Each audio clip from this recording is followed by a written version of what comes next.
Ladies and gentlemen, welcome to the graduation of Class 133. I would like to thank you, friends and family, for coming. Thank you to our honored guest, Mayor Fisher, Public Services Director Goldman, Director Collins, and his senior staff. At this time, I would like to welcome CTAC 133.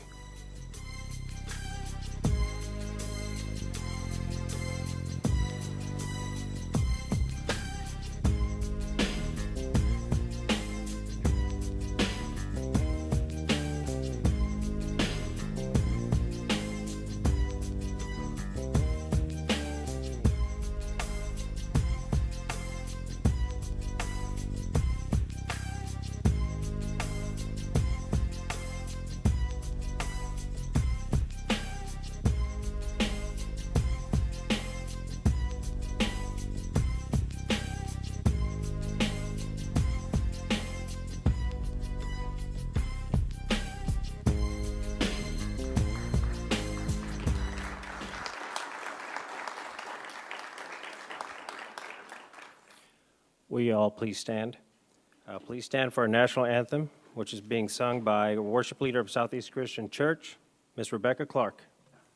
Oh, say, can you see by the dawn's early light what so proudly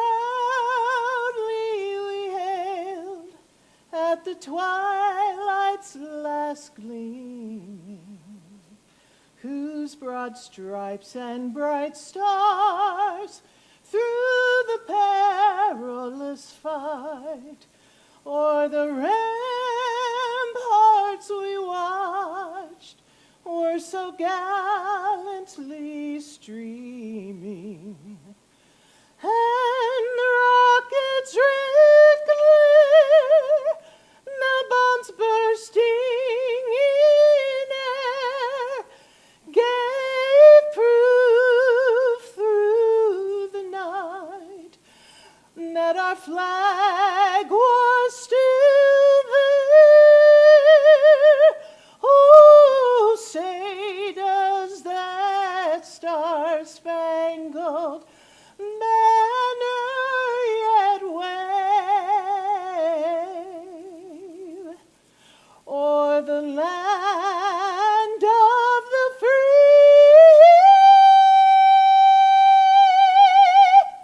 and the home of the brave?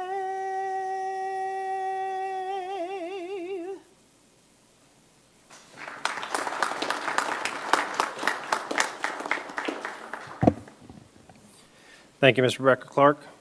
Please remain standing for the invocation by Major Goodlett. Sorry.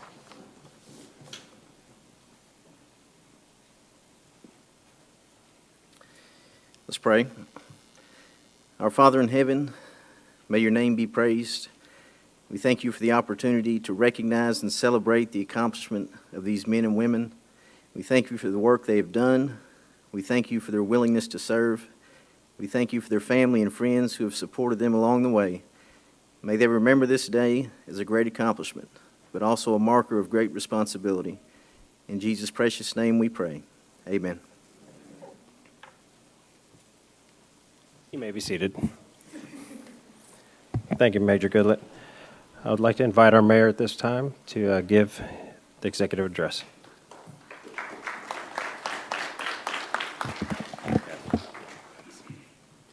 Thank you, Captain. Good afternoon, everybody. Thank you all so much for being here. It's an honor to be with you on this exciting day. These are always big transitions when you get sworn in, that you'll look back on in your lifespan and say, today was an important day, and especially as you take on the honor and challenge of becoming a corrections officer. And as I can say, as your mayor, thank you very much. I'm humbled to serve alongside of you all. We in public service do a lot of hard work, long work behind the scenes that most people don't recognize, especially true with you also. I want to say thank you for stepping up on this important mission, because there is no doubt that the job that you all perform is a tough job and a vitally essential job on any day, on each and every day. And when being in public service is difficult right now. I mean, we've had some challenges. Obviously, we've got a lingering global pandemic, increasing physical and mental challenges, health challenges that brings with us as well. So you all are really joining our corrections department at a pivotal time in the history of our city and the history of our country. But I think we all know that challenges are made to be overcome, and life is full of kind of triumphs and challenges, and it goes in and out. So we rise to the occasion no matter what it is. The important thing along the way is that you got support, and that can be for any of us as civilians, support at home. In this case with you all, you got plenty of support at work as well. With the FOP, I want to thank them for their work along the way. I want to thank our director, Jerry Collins, and his team, who've been doing a great job for us over these past several months and already making great strides in improvement and getting our department to where it needs to be. So let's hear it for our director over here. Low-key guy. Doesn't like attention brought to him, but we appreciate you very much. Now, here's a couple tangible signs of support. So when people say, you know, you got to support corrections or you got to support the police, what have you. Well, let's talk about corrections here just a little bit. Number one, the training that they receive from Captain Laguno and your entire team here. Thank you for the good work that you all do. But compensation is part of it as well. In January of this year, we raised salaries for our incoming officers like you all by a big number, approximately 27%. So we wanted to kind of readjust that wage scale so it could attract more folks. And I want to say thank you all for taking advantage of that and being some of our very first individuals to do that, so you can spread the word throughout our community if you would. Metro Corrections holds itself to high standards. They've passed the rigorous criteria established by the American Corrections Association to become and maintain its status as an accredited facility. These are not requirements, but we take them on willingly so we can be as great as we can be. And at the same time, Corrections has achieved accreditation for its medical department from the National Commission on Correctional Health Care. When you think about one of the many things that our Corrections Department is, it's one of the largest healthcare facilities that we have in the entire city, so that work is very important. So Metro Corrections aspires to the highest levels of professionalism and only graduates people who are committed to working at that highest level of professionalism.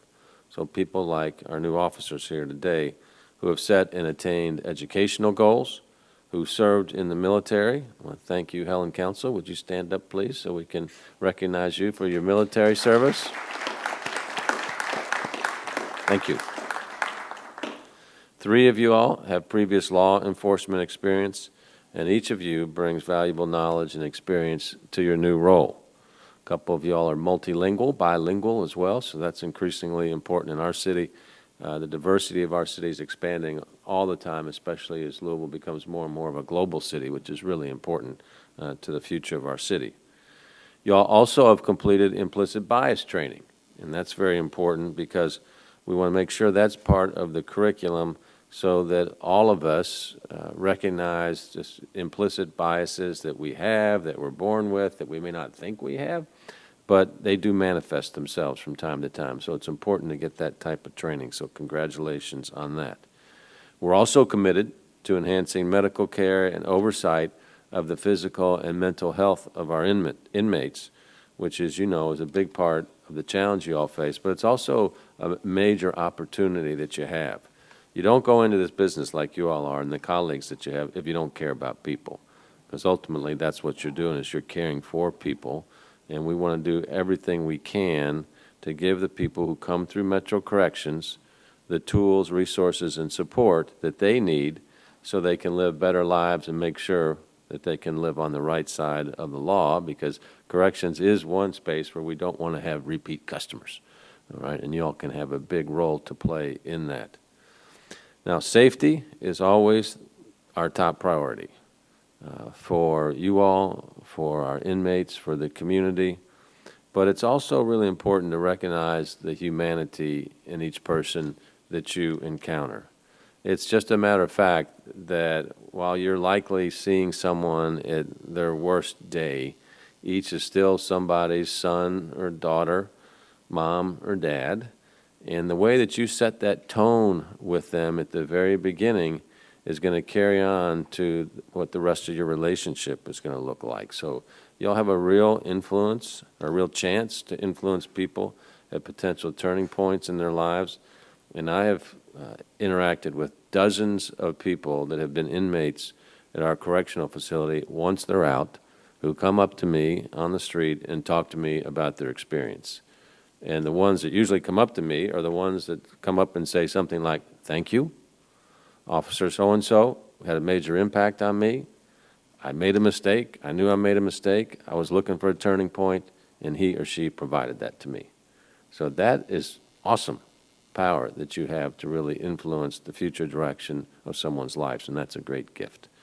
So I know I know the training that you all received has prepared you physically and mentally to take on this kind of work. And I, again, want to thank Director Collins and Major Goodlett, Captain Laguno and his team, and all the other trainers for the good work that they do. Daniel Johnson, the FOP team, thank you guys for what you're doing also. There's other folks to thank, and that's the family and friends. As we often say, you know, these were young people at one. Y'all are still pretty young, especially compared to me. But you were toddlers at one time, and you grew up, and your families and your friends helped form the character that you have. But when you go through a training academy, this is when the character reveals itself, because it's not easy at all. So when you're under this kind of pressure, you know, part of the purpose of the training is, can you handle the pressure? Because you're going to be in some kind of pressure situations more than likely throughout your career. So I want to thank the family and friends for molding these men and women over here into the professionals that they are today and the good work that they're going to do for the community. So being a corrections officer is important work. It's noble work, and it involves sacrifice and some risk, and no one understands that more than your loved ones here, your families and friends. So I appreciate the love and support that you've given these fine individuals, both as they went through their training and throughout their lives, and they're going to need it as well, because there'll be some challenging days. We all have challenging days. But it's important when we come home that we've got somebody that maybe you can talk to, either at home or on the telephone like nobody else, where you've got that special relationship, and maybe you just need to get something off your back, or you want to share something special that only you will understand because you know who they are. So I'd ask for you all to embrace those moments, as you've done, obviously, throughout their career. So for our recruits, if we could give your loved ones a round of applause, I think that's something that's well worth doing. Thank you, guys. And to our graduates again here today, I want to say again thank you. I'm just really grateful for you all for devoting yourself to public service. It's the backbone of our democracy. America is in a challenging time right now. Just a poll that came out this last week said 74% of Americans feel like the country is on the wrong track. And their number one concern was the threat to our governing, our democracy, our very way of being. And one of the critical aspects of that are government institutions and the role that they play to build trust amongst people that interact with them. So this is not to put too heavy of a weight on you, but you all are coming into your jobs at a time where our country needs to see bright lights. And we do that one interaction at a time, one person at a time. So you are really stepping up as great professionals and great American citizens, and I really, really appreciate that. Best of luck to you, and may God bless you.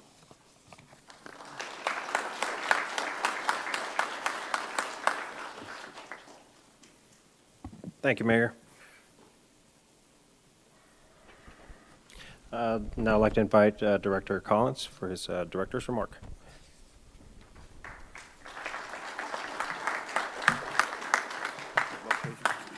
Good afternoon, Class 133. Good afternoon, sir. You guys excited? Yes, sir. All right, so am I. Welcome, family and friends of Class 133 graduation. Obviously, you are the most important folks in their lives and will be going forward. I'd like to thank Mayor Fisher, Chief Golden, our wonderful training staff. Thank you guys preparing these folks for day one, and we'll talk a little bit about that. You came in at a great time, an opportunity in Metro Corrections. You will be challenged from day one. You will see folks at their lowest time in their life. You will be a police officer, a counselor, an EMT. Then you will go home and get ready for day two. Put that in perspective, guys. Your job is service. You must rely on the folks next to you and the folks that got you here, your family and friends. Never lose your compassion. Don't be afraid to reach out to someone when you need help.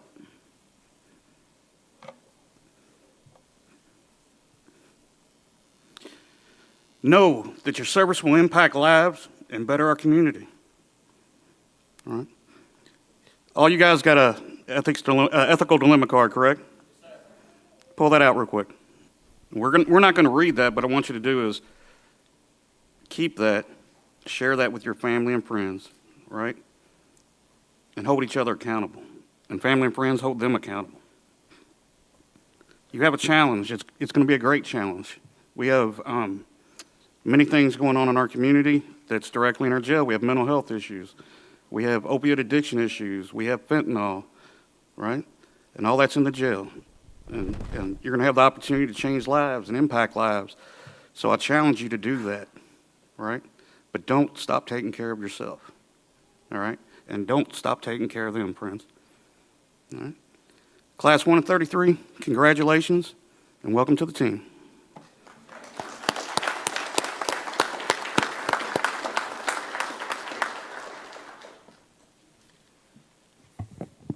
Thank you, Director Collins. The next speaker is nominated by the class and the instructors to present the class oration. She will speak of the 10-week experience at the training academy. Please welcome Recruit Harris.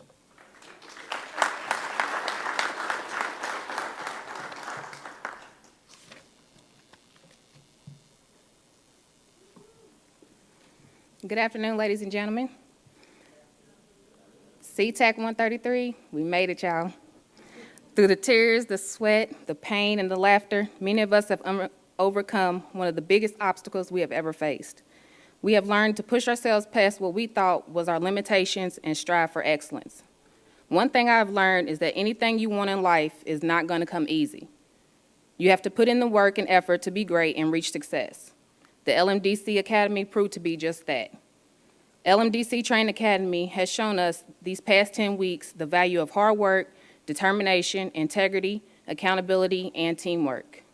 We had the opportunity to develop and demonstrate our knowledge and skills during GST, fighting the red man, being shot with pepper balls, shocked by electrical gloves, handling case scenarios, firearms training, numerous academic and physical tests, and yes, the best of them all, OC Day.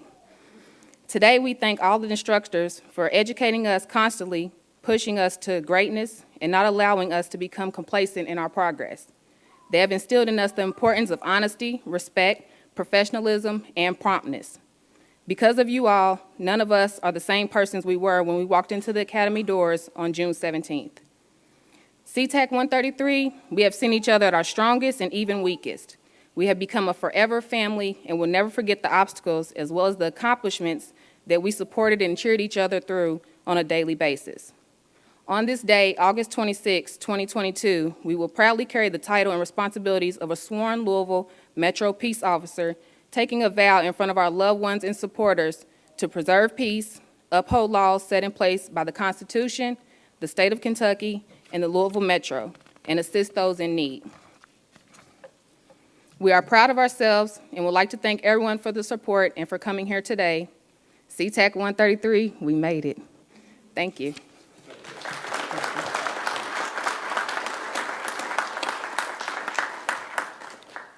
Thank you, Recruit Harris. I'd like to call the squad leader, Recruit Kessler, up to the stage. He's got something to present the director.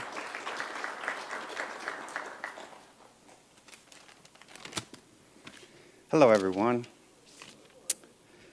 Well, I guess this is a moment that Director Collins has been waiting for.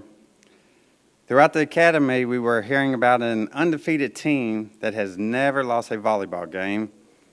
that takes place during Family Day, administration versus the recruits. So finally, Family Day arrived. As the opposing team was getting ready for the big match, you know they were intimidated looking over at us. A squared away team that was looking strong. As we started playing, holding our own, they realized we were there to win. Officer Dotson, with his Top Gun hat on, serving the ball like Maverick with speed, fire, and confidence, didn't realize that the Iceman Kessler was there to shut him down. And please, feel free to ask him about that moment when he crashed and burned by the Iceman.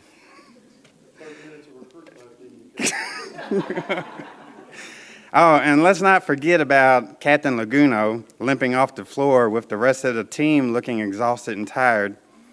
Just barely beating us, the director said, "One more game." As we took the lead very early with a 10-point lead, their team found strength to come back and beat us. So it's with my great pleasure to present this trophy to a great team that I'm proud to be a part of now.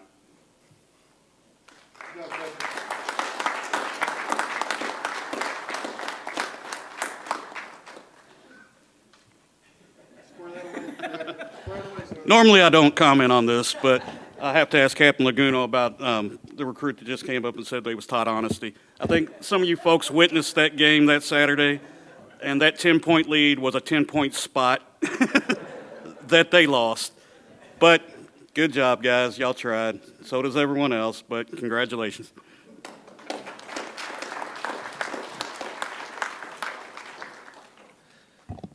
Thank you, Recruit Kessler and Director Collins. So during the academy, basic academy, the recruits face several challenges that include leadership, physical training, marksmanship, academics, and communication. So the recruit with the best performance in each skill is recognized. So as I call you up, our first award goes to the recruit that takes the responsibility of leadership. She is usually the first person to arrive at the training academy and the last recruit to leave. Part of her responsibility is to make sure that her squad is handling everyday details accordingly and is part of the chain of command with the training staff. This award for class president goes to Mariah Bradbury.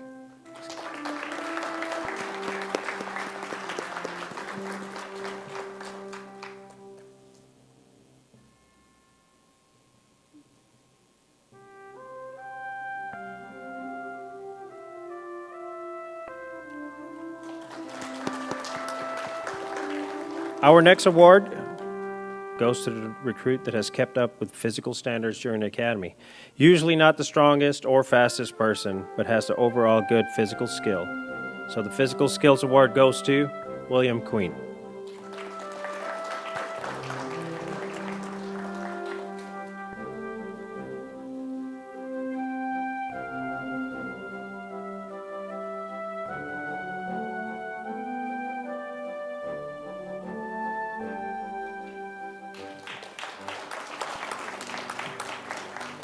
The next award goes to the recruit that gets the highest qualification scores during firearms training. And this is the Top Gun Award, and it goes to Roger Kessler.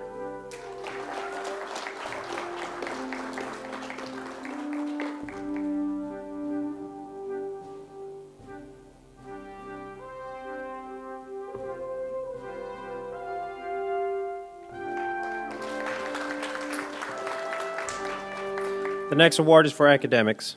This is the recruit with the highest average scores on all tests taken throughout the academy. This academic award goes to recruit Brittany Harris.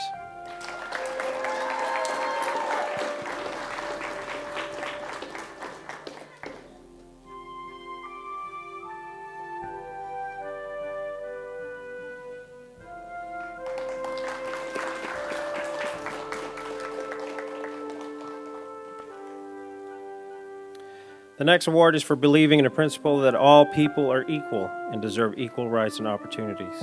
This recruit has always asked questions to ensure that he understands the principles that we have behind our policies, our procedures, and our techniques that we teach. The Egalitarian Communication Award goes to Buba Denfa.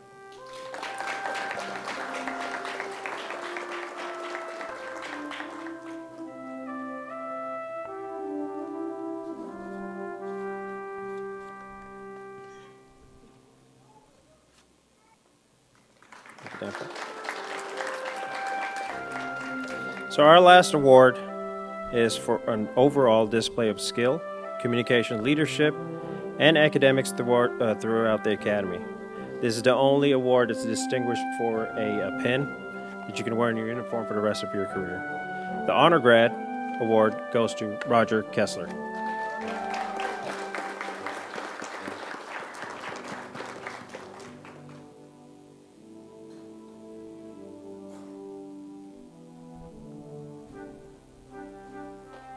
Thank you, Kessler. Class, will you please come to the stage?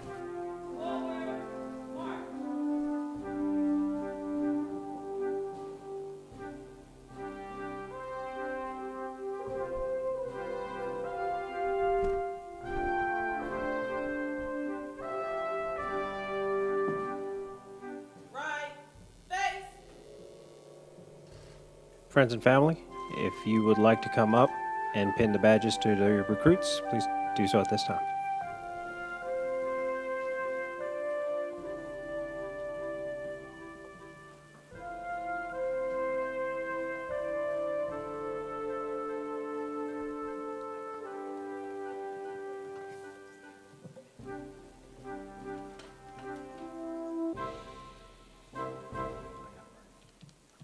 At this time, Mayor Fisher is going to administer the oath of office. Please raise your right hand. I Marisha Ware, Cullen Council, Mariah Bradbury, Sadia Marrero, Wayne Kessler.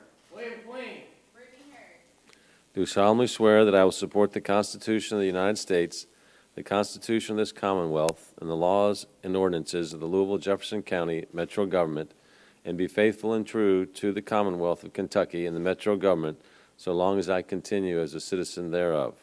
That I will endeavor to the best of my ability to detect and prosecute all gamblers and others violating the laws against gaming, and that I will faithfully execute to the best of my ability the rank of officer of the Louisville Metro Department of Corrections according to law.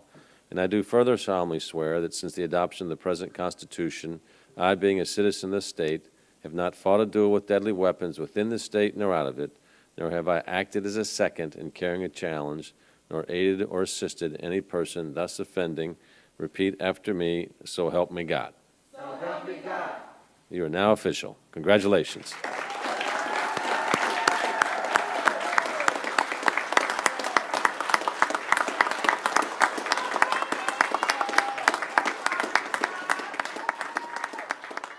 I'd like to invite Director Collins and Mayor Fisher to issue their diplomas.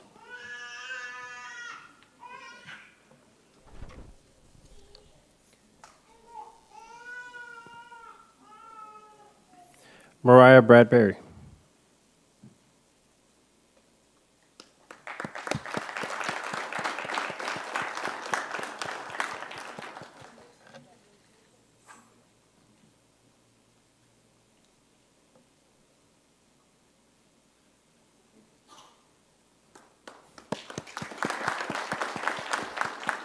Helen Council.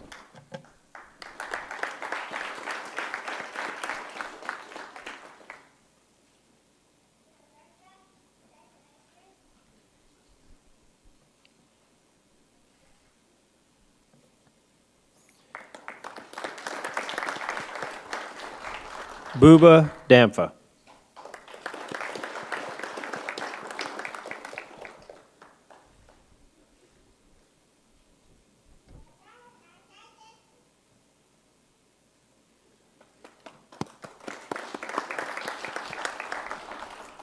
Brittany Harris.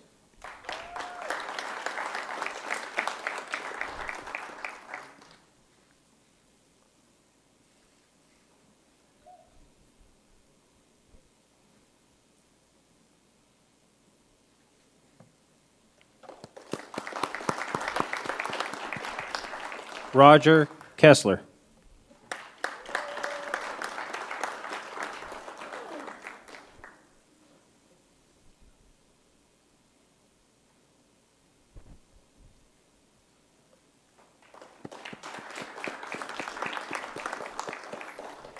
Thalia Marrero del Toro.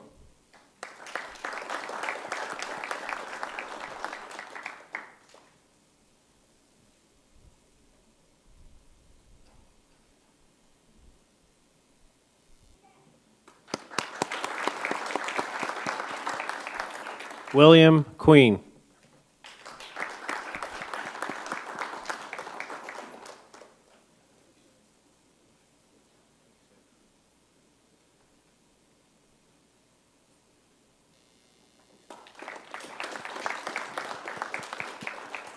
Marisha Ware.